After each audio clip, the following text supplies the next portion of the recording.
Hello प्यारे बच्चों, मैं प्रवीण और आप देख रहे हो द प्रवीण कोड, जहाँ मैथ के सभी कॉन्सेप्ट को डिकोड करते हैं। तो चलिए बेटा, आज का लेक्चर शुरू करते हैं। तो बेटा, जो आज का लेक्चर रहने वाला है वो क्लास 10 मैथ का रहने वाला है। और इस क्लास में हम सेट नंबर 3 जो कर रहे थे उसमें 4 नंबर के क्वेश्चनों को देखेंगे जो 4 अंक के पूछे जाते हैं। तो देखिए बेटा, आज का पहला क्वेश्चन देखते हैं क्या है। क्वेश्चन पहला, तो क्वेश्चन नंबर फर्स्ट है, इसमें बोला गया है 2.5 सेमी त्रिज्या के एक वृत्त की एक 4 सेमी लंबी एक जीवा पी क्यू है। पी और क्यू पर स्पर्श रेखाएं परस्पर एक बिंदु टी पर प्रच्छेद करती हैं। टीपी की लंबाई ज्ञात कीजिए। तो हमें इस क्वेश्चन में क्या करना है, टीपी की लेंथ निकालनी है। यानी यहां दिया गया a circle with a radius of 2.5 centimetre has a chord P Q. इसका जो एक कॉर्ड है वो कितना है, P Q, of a length 4 centimetre. The tangent at P and Q intersect at a point T, find the length of TP. सबसे पहले आप करोगे क्या, एक सर्किल बना लेते हैं। हमने क्या किया है, एक सर्किल बना लिया है और एक सर्किल बना लिया है इस प्रकार से। ये हो गया आपका जी सर्किल, और यहां से दो टेंजेंट, टेंजेंट का मतलब है दो स्पर्श रेखाएं, स्पर्श रेखाएं इस प्रकार से बना लेते हैं।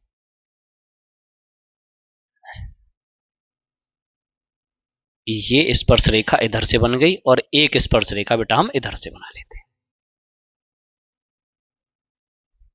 ये दो स्पर्श रेखाएं इस प्रकार से हमने बना ली हैं। अब इसके बाद आपको करना क्या है, आपको बोला गया है कॉर्ड। कॉर्ड का मतलब होता है बेटा जीवा। अगर इसके हम सर्किल की सेंटर की बात करते हैं तो सेंटर हो जाएगा आपका इस वाली जगह पर जो मैंने यहां पे बना दिया है। तो देखिए यहां से इस प्रकार टच करते हुए एक कॉर्ड बना लिया गया है, इसको बोलते हैं हम जी बा। और ये क्या है बेटा, पी, और ये क्या है, क्यू। थोड़ा सा आपको ये कलर दिख नहीं रहा होगा, मैं कलर चेंज कर लेता हूं। तो ये क्या हो जाएगा, क्यू, और ये क्या हो जाएगा, पी, और ये इस प्रकार से हो गया। अब ये जो है आपका ये यहां पे ये सेंटर है, और ऐसे ही आप यहां से इस प्रकार बना दोगे। ये क्या हो जाएगी आपकी रेडियस, और इस वाले पार्ट को मैं ले लेता हूं ओ, और जो रेडियस दे रखी है वो आपको गिवन है 2.5 सेंटीमीटर। तो इधर भी कितना हो जाएगा, 2.5 सेंटीमीटर। अब ये जो पी क्यू है, जो वृत्त कितने 4 सेमी लंबी एक जीवा है और जिसका नाम क्या है, पी और क्यू, ये कितने लंबी है, 4 सेंटीमीटर लंबी। यानी यहां से लेकर यहां तक की जो लेंथ है वो 4 सेंटीमीटर। मैं क्या कर लेता हूं, एक रचना कर लेता हूं, और रचना करने पे मैं क्या कर रहा हूं, एक लाइन यहां से टच करते हुए मैं यहां पे मिला दे रहा हूं इस प्रकार से। ये मैंने मिला दी है इस प्रकार से यहां। अब मैं क्या करता हूं, इसको नाम दे देता हूं मैं टी। ये टी हो गया। और आपसे सवाल में जो पूछा गया है, फाइंड जो करना है वो टी और पी करना है। क्या करना है, टी और पी, ये टीपी कह लो या पीटी कह लो ये। और दूसरी बात क्या है, ये वाला पार्ट और ये वाला पार्ट दोनों क्या होंगे, बराबर होंगे, क्योंकि ये क्या है, ये टेंजेंट है। टेंजेंट मतलब स्पर्श रेखाएं, और जब स्पर्श रेखाएं जो होती हैं दो हो कितनी भी हो वो कैसी होती हैं भैया, इक्वल होती हैं। और यहाँ पे कितनी स्पर्श रेखाएं खींची गई हैं, दो, तो दोनों स्पर्श रेखाएं कैसी हैं, इक्वल है। कोई दिक्कत रही?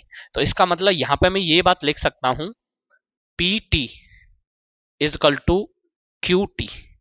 क्या है ये, स्पर्श रेखाएं हैं, स्पर्श रेखाएं। स्पर्श रेखाओं का मतलब होता है टेंजेंट है ये। यहां तक आपको कोई भी दिक्कत है सवाल में? सवाल अच्छा है, थोड़ा सा लेंदी भी है, ध्यान से समझोगे। यहां तक आपको कोई भी दिक्कत है? और आपको जो रेडियस दे रखी है वो दे रखी है 2.5 सेंटीमीटर। रेडियस जो गिवन है आपको 2.5 गिवन है। अब एक बात ध्यान से सुनना, ये जो पार्ट है ओटी, तो ये जो ओटी पे परपेंडिकुलर है, क्या क्या है भैया, परपेंडिकुलर पी और क्यू। या ऐसे हम ऐसे कह दें तो ज्यादा बेटर लगेगा, पी क्यू पे परपेंडिकुलर है ओ टी। भाई ये है और इस पर हमने ये लंबा डाल दिया, या ये है और इस पर हमने ये लंबा डाल दिया। दोनों तरीके से आप इस बात को कह सकते हो, कोई दिक्कत है? अब आपने ये लिख दिया, जब आपको ये चीज पता चली है ये इस पर लंब है, तो यहां से मैं कह दूंगा पी, और इस वाले पॉइंट को, यहां जो ये पॉइंट दे रखा है इस पॉइंट को मैं नाम दे देता हूं बेटा एस। तो मैं कह रहा हूं इसको P S is equal to S Q. मैंने कह दिया ये दोनों कैसी हैं, बराबर हैं। और ये दोनों बराबर किसके होंगी, ये दोनों बराबर होंगी 1/2 पी क्यू के। ये दोनों किसके बराबर होंगी, यानी P S is equal to S Q is equal to 1/2 P Q के। मैं अगर यहां से पी क्यू की वैल्यू निकालता हूं तो पी क्यू की जो वैल्यू है वो मुझे कितनी गिवन है, 4 सेंटीमीटर। तो मैं इसकी जगह पे यहां पे लगा दूंगा P S is equal to S Q is equal to क्या हो जाएगा 1/2 मल्टीप्लाई 4। यहां तक कोई भी दिक्कत है भैया? इसके बाद हम इसको क्या करेंगे, इसको 2 से डिवाइड कर देंगे तो कितने टाइम कट जाएगा, 2 टाइम्स। तो ये क्या हो जाएगा P S is equal to क्या हो जाएगा एस क्यू और इज इक्वल टू क्या हो जाएगा 2। यहां तक आपको कोई भी दिक्कत है? अब जो मेरी वैल्यू निकली है पी एस और एस क्यू ये दोनों कितनी कितनी है 2 2। मेरा कहने का मतलब है यहां से लेकर यहां तक 2 है और यहां से लेकर यहां तक भी 2 है। कोई दिक्कत रही? अब ये पूरा जो था वो कितना था 4 सेंटीमीटर और ये 2 हो गया, ये 2 हो gया। अभी हमें सारी वैल्यू यहां तक मिल गई। अब एग्जैक्ट में आपको सवाल में जो निकालना था वो पीटी निकालना था। क्या निकालना है बेटा? पीटी। मेरी बात ध्यान से सुनना, हमें ये वैल्यू चाहिए। हम क्या करते हैं, सबसे पहले इस वाले ट्रायंगल की बात करते हैं पीओएस में। अगर मैं इस वाले ट्रायंगल की बात करूंगा तो मुझे यहां से लेकर यहां तक की वैल्यू गिवन हो जाएगी, क्योंकि मेरे को ये दे रखा है, ये दिया हुआ है, तो मैं ये बहुत आराम से निकाल सकता हूं। जब मैं ये वैल्यू निकाल लूंगा तो फिर उसके बाद क्या करूंगा, मैं ये पूरी वैल्यू निकालने का प्रयास करूंगा। ये ओ और टी, जब मैं ओ टी निकालूंगा तो देखो यहां से ओ यहां तक की वैल्यू मेरे को पता है और यहां से यहां तक की। जब मेरे को ये वैल्यू मिल जाएगी उसके बाद फिर ये वैल्यू मैं आराम से निकाल पाऊंगा। तो सबसे पहले हम एक ट्राइंगल ले लेते हैं और इस ट्राइंगल का नाम है, इसको यहां से एक लाइन ऐसे करके बंद कर दीजिए भैया।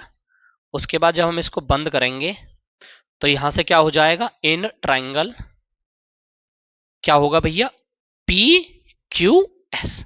क्या हो जाएगा पी क्यू एस। कोई दिक्कत है? या आप लिखोगे पी एस क्यू, दोनों तरीके से आप इस वैल्यू को लिख सकते हो। तो आपने लिख लिया ट्राइंगल पी एस क्यू, ये वाला triangle P S O, sorry P dash O, ये ओ है, पी एस ओ लिख दिया भैया।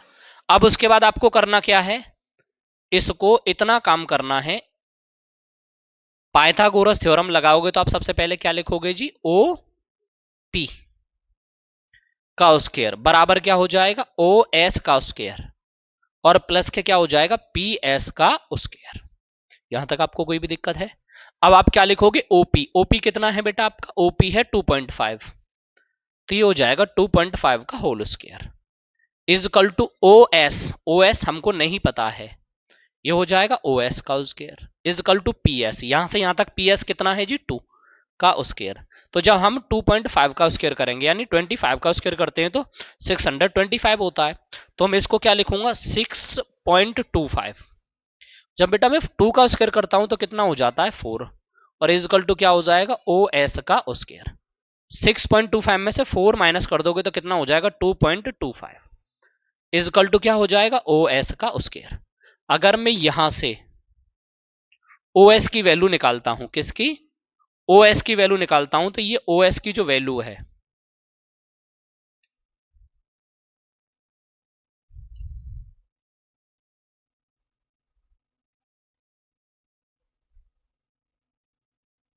जो ओ एस की वैल्यू है वो यहां पे निकल आएगी।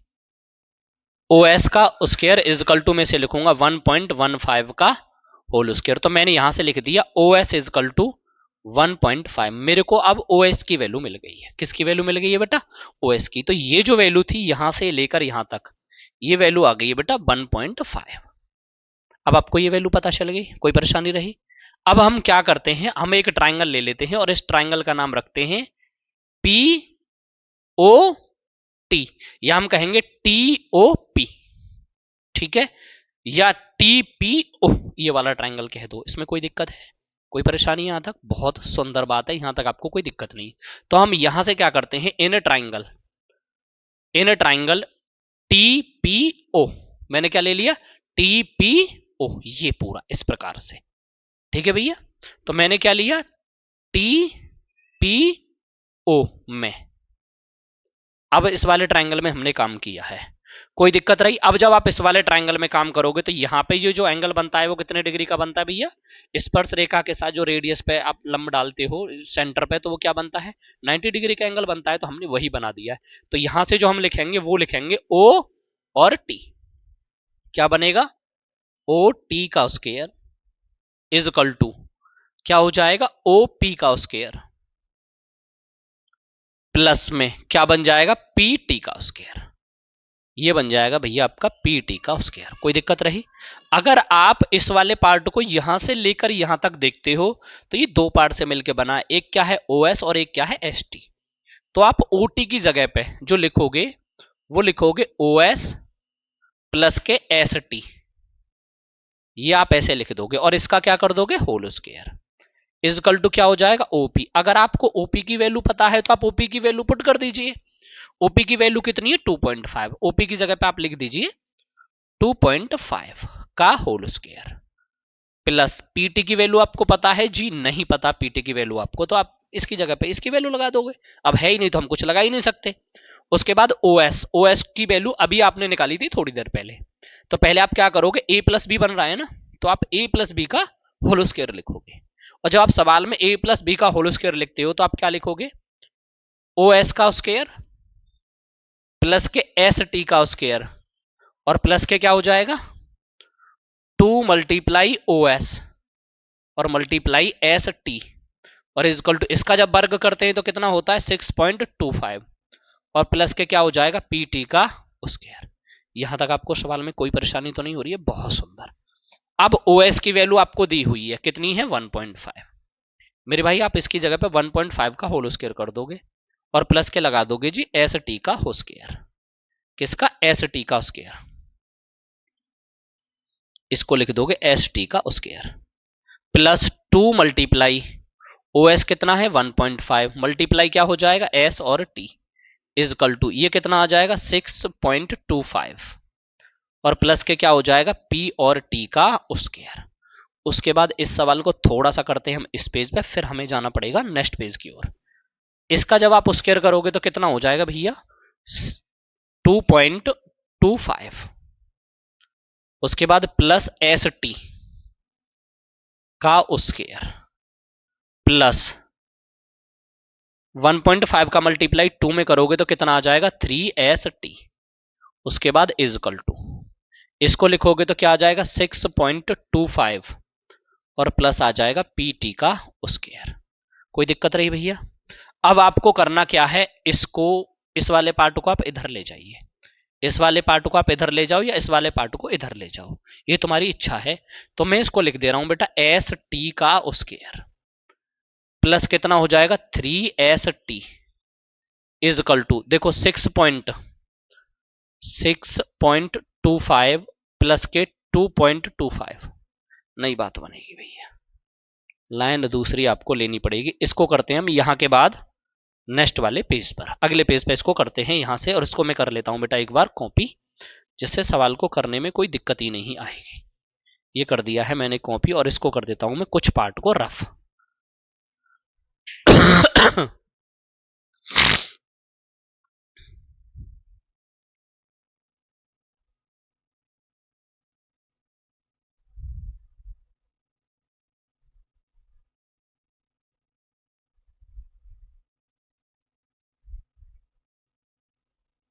अब ये जो सवाल था आपका उधर में, इसको यहां से लिखना स्टार्ट कर रहा हूं। ये हो जाएगा बेटा आपका एस टी का स्क्वायर, उसके बाद हम लिख रहे हैं प्लस के 3st इजकल टू 6.25 और माइनस में चला जाएगा 2.25 और प्लस में क्या आ जाएगा पीटी का स्क्वायर। क्या यहां तक आपको कोई दिक्कत है? जब आपने इसको सॉल्व किया ये बनेगा एस टी का होल स्क्वायर प्लस के 3st। देखो 2.5 से 2.5 0 आ गया, 6 में से 2 गए तो कितने बचे भैया, यहां पे 4 आ गया और प्लस के क्या आ जाएगा पीटी का स्क्वायर। और आप इसको कह दो मेरे भाई इक्वेशन नंबर फर्स्ट, क्योंकि इससे पहले आपने कोई भी इक्वेशन बनाई नहीं है। ठीक है, ये आपकी हो गई है इक्वेशन नंबर फर्स्ट। अब मेरी बात ध्यान से सुनना, अब आपको सवाल में चाहिए क्या, अब आपको सवाल में एस टी की वैल्यू अगर आप कहीं से निकाल लेते हो या पीटी की वैल्यू आप कहीं से निकाल लेते हो तो आप इस सवाल को बहुत आराम से सॉल्व कर सकते हो। अब उसके लिए आपको करना क्या होगा, उसके लिए आपको एक काम करना होगा। जैसा कि ये वाला ट्राइंगल था टी, ठीक है, हम क्या करते हैं टी पी और एस, टी पी एस या टी एस पी, ठीक है, हम क्या ले रहे हैं टी एस पी। तो मैंने एक ट्राइंगल लिया, इन ट्राइंगल क्या लिया, टी एस पी, तो मैंने ले लिया T S P.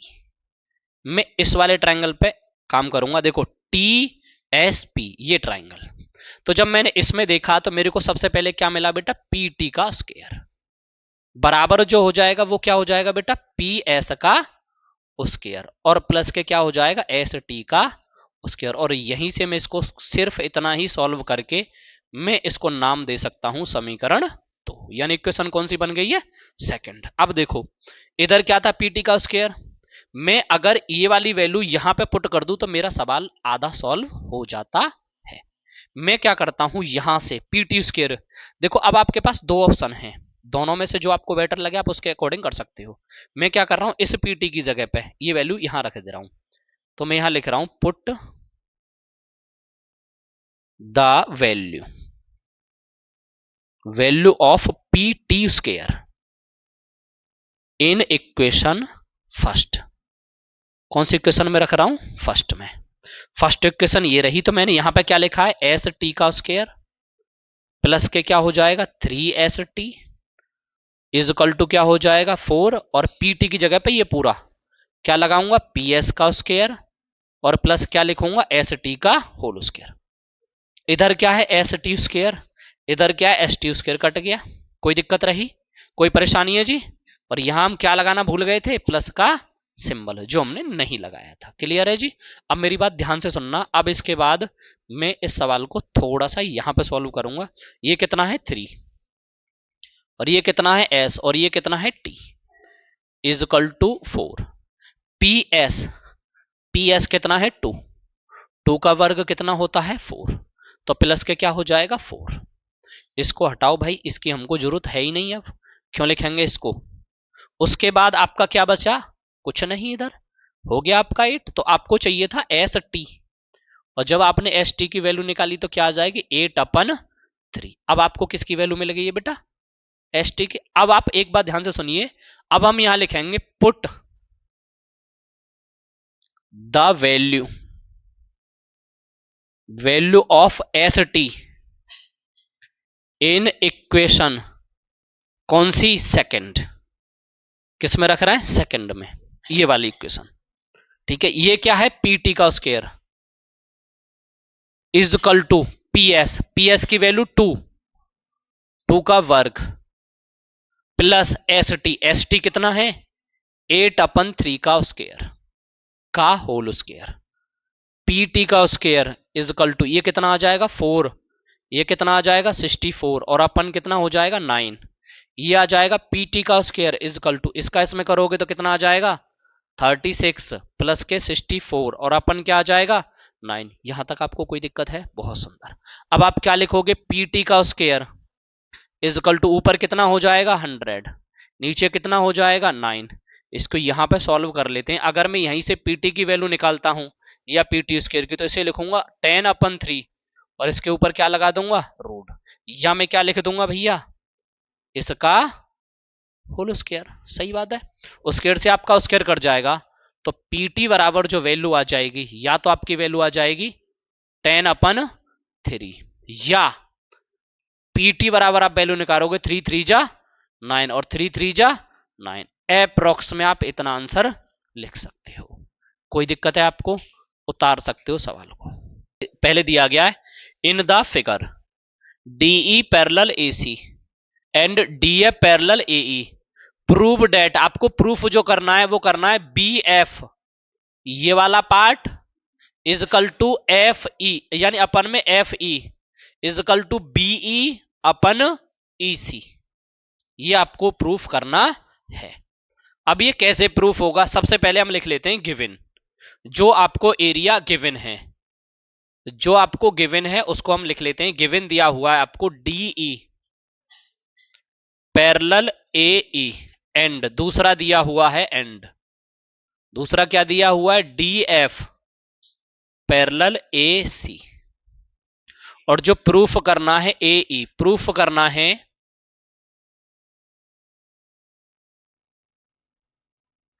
Prove that, वो करना है बीएफ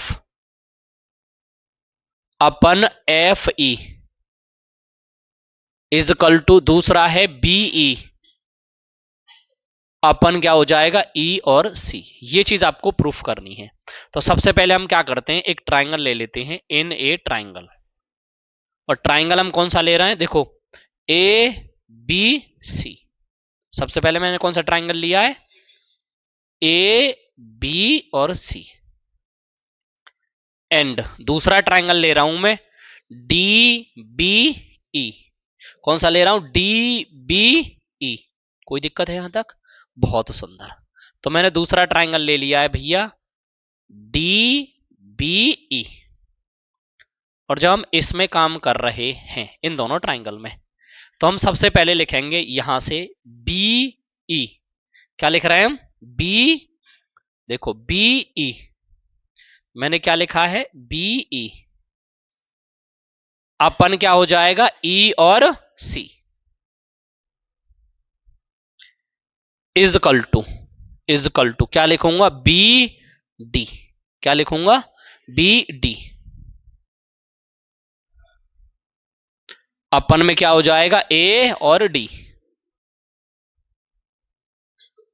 ये मेरी इक्वेशन फर्स्ट बनी है। कोई दिक्कत है भैया। अब हमें दूसरा ट्राइंगल चाहिए। दूसरा ट्राइंगल हम कौन सा लेने वाले हैं, मैं जिससे पूछूंगा वो बता सकता है क्या, पूछ लूं एक बार।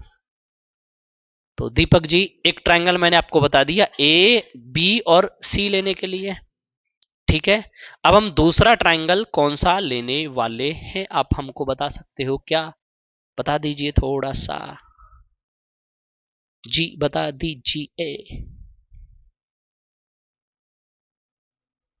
देखिए दूसरा जो ट्राइंगल हम लेने वाले हैं वो लेने वाले हैं ए बी ई।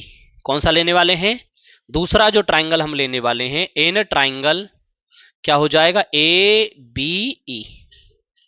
और एंड उधर से जो लेने वाले हैं हम डी बी एफ।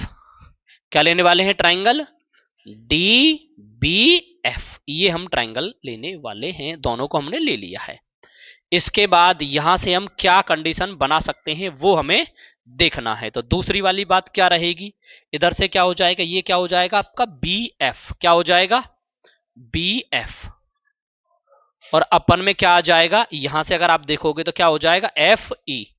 तो B F upon F E is equal to यहां से क्या हो जाएगा, बी डी। और अपन क्या हो जाएगा, ए और डी। ये समीकरण कौन सा हो जाएगा आपका, इक्वेशन कौन सी बन जाएगी, सेकंड। तो अब आप क्या करने वाले हो, आप लिखोगे यहां पे by equation first and second. कोई दिक्कत रही, आपने कौन सी इक्वेशन ले ली, फर्स्ट इक्वेशन और सेकंड इक्वेशन। अब आपने जब देखा तो देखो B D upon A D, इधर भी क्या है B D upon A D, तो आपको बराबर में क्या मिला, तो यहां से आप लिखोगे बी एफ अपन क्या हो जाएगा, ये एफ ई। तो अपन में क्या आ जाएगा यहां से, F E is equal to आप क्या लिखोगे, बीई। क्या लिखोगे, बीई। और अपन यहां से क्या हो जाएगा, ई और सी। बेटा हमको प्रूफ क्या करना था, यही वाला पार्ट। क्या यहां तक आपको कोई भी दिक्कत है, एक बार आपको सवाल समझ में कम आया हो 1%, तो मैं एक बार दोबारा समझा दे रहा हूं, अच्छे से समझ लेना, ठीक है। सवाल अच्छा है। देखो सबसे पहले मैंने क्या लिखा, डीई पैरेलल एसी लिया, जो गिवन पार्ट था वो मैंने उसमें लिख लिया। दूसरा मैंने लिखा डीएफ पैरेलल एई, दोनों पार्ट को मैंने लिख लिया। उसके बाद मेरे को प्रूफ जो करना था वो ये करना था, BF upon F E is equal to BE upon EC. दोनों पार्ट मैंने इस प्रकार से लिख लिए। सबसे पहले मैंने एक ट्राइंगल लिया, इस ट्राइंगल का नाम है ए बी और सी। ये पूरा ट्राइंगल इस प्रकार से, ये देखते चलना, ये पूरा ऐसे करके। और मैंने जब ये लिया तो मैंने यहां पे ये लिखा ए बी सी। फिर मैंने एंड ट्राइंगल दूसरा लिया डी बी ई, तो डी बी ई ये यहां तक ऐसे करके ये ट्राइंगल लिया। और इसमें जो मैंने यूज किया वो किसका किया है, मैं यहां पे ये चीज बता भी सकता हूं आपको, ये मैंने यूज किया है थेल्स प्रमेय। कौन सी प्रमेय, थेल्स प्रमेय। कोई दिक्कत रही, जब मैंने ये दोनों ट्राइंगल लिए तो मैंने ये चीज कही बीई। तो देखो आप यहां से लेकर यहां तक अगर देखते हो तो ये वाला ट्राइंगल क्या हो जाएगा, बीई। और अपन में क्या चला जाएगा, ई और सी। तो मैंने यहां पे वही चीज लिखी थी, ई सी। इज इक्वल टू, अगर आप इधर वाले कॉर्नर पे आते हो तो क्या हो जाएगा, बी डी अपन में ए और डी। वही चीज मैंने यहां लिखी थी, किसके अकॉर्डिंग लिख दी थी, ये थेल्स प्रमेय के अकॉर्डिंग। इसको मैंने क्या नाम दिया, इक्वेशन नंबर फर्स्ट। उसके बाद दूसरा ट्राइंगल लिया मैंने, ट्राइंगल ए बी ई। तो दूसरा जो ट्राइंगल लिया वो ये लिया ए बी ई। पहले मैं यहां तक गया था, अब मैंने ये ट्राइंगल यहीं तक रहने दिया है, या मैं इसे ऐसे मान सकता हूं, ये ए बी ई यहां तक इस प्रकार से ले लिया, ठीक है। तो ये ट्राइंगल हो गया। एंड दूसरा ट्राइंगल लिया मैंने D B F. D B F, पहले ये ट्राइंगल मैंने यहां तक लिया था ई तक, अब ये ट्राइंगल मैंने यहां तक लिया है बी एफ तक, वो यहां पे लिख दिया। उसके बाद मैंने क्या लिखा, बी एफ। अगर आप देखोगे तो मैंने अब कहां तक लिया, ट्राइंगल कहां तक लिया था, यहां तक। तो मैंने ये वाली साइड यहां तक ली है, पहले मैंने यहां तक लिया था तो ये वाली साइड मैंने यहां तक ली थी, कोई दिक्कत है। उसके बाद अपन में मैंने क्या लिखा, एफ सी। तो क्या हो जाएगा, एफ ई, सॉरी क्या हो जाएगा, एफ ई। और जब मैं ये ट्राइंगल ले रहा था तो यहां तक ई सी लिख रहा था। इजकल टू उधर भी क्या हो जाएगा, B D upon A D. By equation first and second, दोनों इक्वेशन को सॉल्व किया। अब दोनों में ये वाला पार्ट कॉमन था, तो इसके बराबर ये है, इसके बराबर ये है, तो फिर ये दोनों एक दूसरे के बराबर हो गए, और वही हमें निकालना था, वही मैंने लिख दिया। कोई दिक्कत, दोनों सवालों में कोई परेशानी तो नहीं है। ऐसा है, अब सारे क्वेश्चन इजी इजी है, कोई हार्ड नहीं है। तो क्या बोला गया, एक एपी के प्रथम, कोई एपी है, उसके प्रथम 9 पदों का योग, उसके 9 पदों का जो 9 टर्म है उनका जो सम है वो आपको 81 दिया हुआ है। एंड प्रथम 17 पदों का योग 289 है, तो उसका प्रथम पद और सार्वंतर ज्ञात करिए, मतलब उसका पहला टर्म यानी ए और कॉमन डिफरेंस यानी डी, आपको ये निकालना है। मैं एक बार यहां से भी पढ़ देता हूं, the sum of first 9 term, 9 term जो दिए हुए हैं किसके, एपी के, वो कितने दिए हुए हैं, उनका जो सम है वो कितना दिया हुआ है, 81 दिया हुआ है, कोई दिक्कत रही। उसके बाद फिर क्या कह रहा है, the sum of first 17 term is, और 17 टर्म का सम जो है वो कितना दे रखा है, 289। तो आपको क्या पूछा गया, first term and common difference, यानी एक तो पहला पद पूछा गया है और एक कॉमन डिफरेंस पूछा गया, दोनों चीजें आपको पूछी गई हैं। सबसे पहले सवाल में जो जो इक्वेशन दी हुई है आप उनको बहुत आराम से सॉल्व करिए। तो सबसे पहले हम क्या करते हैं, 9 टर्म की बात की गई है, प्रथम 9 सम की बात कर रहे हैं ना, तो सम के लिए जो हम फॉर्मूला लगाते हैं वो मैं आपको बता दे रहा हूं। फॉर्मूला जो होता है बेटा सम के लिए वो एस एन बराबर होता है, और एस एन बराबर फॉर्मूला क्या होता है, एन अपन 2, तो ब्रैकेट्स में 2a plus N minus 1 into D, हम इस फॉर्मूले का यहां पे यूज करते हैं। तो हम क्या करेंगे, सबसे पहले प्रथम उन 9 पदों का पूछा गया है, तो हम यहां पे जो लिखेंगे वो ये लिखेंगे S9, और S9 की जो वैल्यू है वो कितनी है बेटा, 81 दी हुई है, ठीक, कितनी दी हुई है, 81। तो हम सबसे पहले इसको ही सॉल्व कर लेते हैं। तो ये क्या हो जाएगा, S9 इजकल टू, यहां पे हम लिखेंगे 9 अपन 2, उसके बाद ब्रैकेट्स लगाएंगे, 2a लिखेंगे प्लस 9 माइनस 1 इंटू टी। आप S9 की बात करोगे तो उसकी वैल्यू कितनी है, 81, आप उसकी जगह पे 81 लिखोगे। उसके बाद आप क्या लिखोगे, इजकल टू, फिर क्या हो जाएगा 9 अपन 2, फिर उसके बाद आप क्या लिखोगे 2a। बेटा 9 में से 1 जब माइनस करोगे तो क्या आ जाएगा, 8 आ जाएगा। क्या यहां तक आपको कोई परेशानी है, नहीं है। 9 से आप इसको डिवाइड करोगे तो कितने बार कट जाएगा बेटा, ये 9 टाइम कट जाएगा, और 9 का मल्टीप्लाई आप 2 में कर दोगे तो कितना आ जाएगा, 18। तो यहां मैंने लिख दिया 18 इजकल टू क्या हो जाएगा, 2a प्लस के 8t। यहां तक आपको कोई दिक्कत रही। अभी आप इसको 2 से डिवाइड करके इस प्रकार से इक्वेशन बना सकते हो, a plus 4d is equal to 9। और ये जो आपकी इक्वेशन बनी है ये कौन सी इक्वेशन बन गई है, पहली इक्वेशन, कोई दिक्कत रही। अब आपको सवाल में दूसरा पार्ट क्या पूछा गया आप उसको देखिए। पहली इक्वेशन आपने बना ली है, अब दूसरी इक्वेशन की ओर हम चलने वाले हैं। तो दूसरी इक्वेशन क्या है भाई, उसको भी देखते हैं, देखना तो पड़ेगा ना।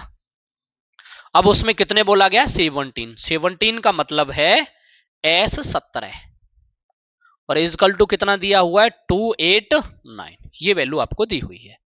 तो आप क्या करोगे भैया, इसका क्या ही करोगे, तो आप इसके लिए सिंपल सा एक ही काम करोगे और दूसरा करने की कोई जरूरत है नहीं। तो 17 अपन 2, उसके बाद ब्रैकेट्स लगाओगे, यहां पे लिखोगे 2a प्लस, फिर क्या लिखोगे जी, 17 माइनस 1 इंटू डी। इसकी जगह पे आप क्या लिखोगे, 289 इजकल टू कितना आ जाएगा, 17 अपन 2। उसके बाद आप क्या लिखोगे, यहां पे आ जाएगा 2a और प्लस के यहां पे क्या आ जाएगा 16d। इसको आपने काटा तो मेरे भाई कितने बार कट गया, 17 बार। कोई दिक्कत रही जी? तो मैं क्या करता हूं, इसको यहां लिख देता हूं 17 इज इक्वल टू, ऊपर से मेरे को 2 कॉमन दिख रहा है, मैंने 2 कॉमन ले लिया। जो मैंने ऊपर से कॉमन लिया 2, तो इधर बचा a और इधर बचा 8d। और जब मैंने ये 2 से 2 काटा तो जो मेरी इक्वेशन बनी वो a plus 8d is equal to कितनी बन गई है, 17। और ये आपकी इक्वेशन कौन सी कहलाएगी, दूसरी इक्वेशन कहलाएगी। अभी आपने पहली इक्वेशन बना दी थी और दूसरी इक्वेशन आपकी बन गई है। अब आपको करना क्या है, अब आप लौट के आ जाइए चैप्टर नंबर 3 की ओर। आपको जब ऐसी इक्वेशन दिखाई देती थी चैप्टर नंबर 3 में, तो आप क्या किया करते थे, क्वेश्चन को सॉल्व करते थे। या तो एलिमिनेशन मेथड अपनाओगे, या सब्स्टिट्यूशन मेथड अपनाओगे, या तो विलोपन से करोगे, या प्रतिस्थापन से। दोनों में से किसी भी मेथड से आप कर सकते हो। तो हम क्या करते हैं, ये हमारी क्वेश्चन फर्स्ट है, तो क्या लिखा हुआ है a plus 4d। a plus 4d is equal to कितना है 9, ये आपकी इक्वेशन फर्स्ट है। दूसरी इक्वेशन है a plus 8d। a plus 8d is equal to कितना हो जाएगा 17, ये इक्वेशन आपकी सेकंड है। अभी आप क्या करोगे जी, अब आपको क्या करना है, सॉल्व कर देना है। तो यहां क्या आ जाएगा माइनस, यहां क्या आ जाएगा माइनस, और यहां पे भी आ जाएगा माइनस। ए से कट गया, 8d में से 4d माइनस हुए तो कितना बचा जी 4d। 17 में से 9 घटाओगे तो कितने बचेंगे जी 8, किसके माइनस के, माइनस से माइनस कट गया। यहां से अगर हम d की वैल्यू निकालते हैं तो 4 2 जा होते हैं 8, तो d की जो वैल्यू आ जाएगी वो कितनी आ जाएगी, d की वैल्यू 2 आ जाएगी। कोई दिक्कत रही? तो d इज इक्वल टू कितना आ गया जी 2। कोई दिक्कत रही? अब आपको करना क्या है, अब आपको एक छोटा सा काम कर देना है। छोटा सा काम क्या है, डी की वैल्यू मिल गई है, अब आपको ए की वैल्यू निकालनी है। तो यहां लिख दीजिए आप put the value of D in equation first. हम कौन सी इक्वेशन में रख रहे हैं बेटा, इक्वेशन फर्स्ट में। इक्वेशन फर्स्ट कौन सी है, ये वाली इक्वेशन। तो क्या हो जाएगा a प्लस 4d, तो क्या हो जाएगा a plus 4d is equal to कितना था 9, तो d बराबर कितना है 2। तो यहां क्या लिखोगे a plus 4 multiply 2 is equal to कितना हो जाएगा 9। a प्लस 8 इजकल टू क्या हो जाएगा 9। a इजकल टू क्या हो जाएगा 9 माइनस 8, तो a इजकल टू कितना आ जाएगा जी 1। तो जो आपको a की वैल्यू दी गई है वो कितनी निकल के आई है 1। आपको कितनी वैल्यू पूछी गई थी 2, तो d बराबर कितना आया, a बराबर कितना आया, तो चीज पूछी गई थी, आपका आंसर आ गया। भैया कोई दिक्कत है?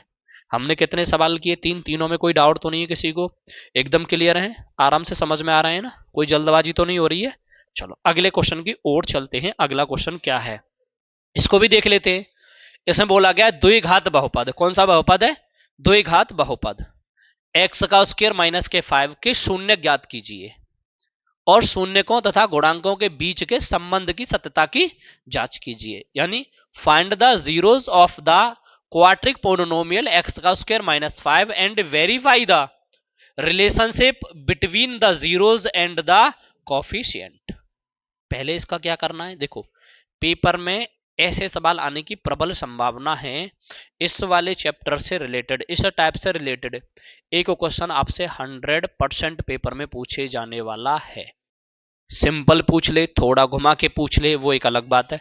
हो सकता है इसमें थोड़ा सा ही बदलाव करे, जैसे यहाँ पे एक्स स्क्वायर माइनस 5 लिख रहा है, आपसे पूछ ले एक्स स्क्वायर माइनस 3, आपसे पूछ ले एक्स स्क्वायर माइनस 7, आपसे पूछ ले एक्स स्क्वायर माइनस 25, कैसे भी पूछ सकता है, पूछेगा इसी तरीके से। तो आपको करना क्या है, सबसे पहले आप अपने सवाल को लिख लीजिए। सवाल में क्या है, एक्स का स्क्वायर माइनस का क्या हो जाएगा 5, ये तो बहुत बढ़िया बात है।